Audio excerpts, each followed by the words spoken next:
This is the immigration story of Simon Liebel. Simon was born on February 8, 1980, in a small village called Dettelbach in Bavaria, Germany, where he only lived there for a short period of time, a single year. In 1981, he and his family moved to Durban, South Africa. In 1987, they moved to yet another place, Johannesburg, South Africa. They kept on moving because in 1992, they moved in Berlin, Germany.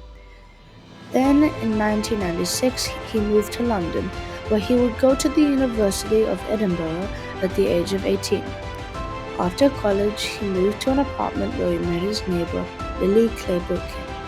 They started dating and started a company together. They eventually got married where they had a child. 3 years later, they had another child. Now 6 years later, they wanted to move to Scottsdale, America, to have a better life, because Simon wanted to expand his business into the US.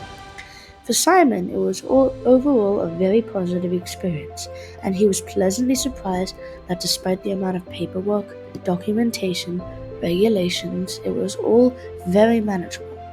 Because he always tries to manage expectations, the expectations in reality were almost completely equal. He assumed from the outset that there would be a lot of buoyancy and paperwork, so when this all happened, he wasn't surprised.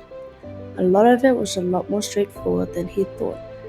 The only issue he faced that were the delays in the shipping, which was beyond his control. He had given a 40% margin of error, and even this was a bit too little.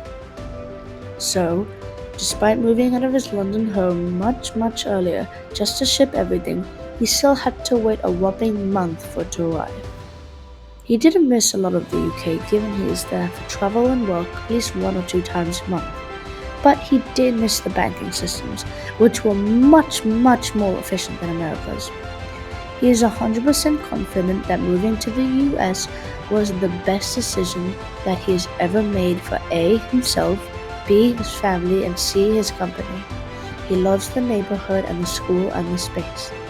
Living in London can feel cramped, but here he has so much more space and greenery. His neighbors are very friendly, and the local stores know him and will always welcome him. So in all, Scottsdale was just a better place for him.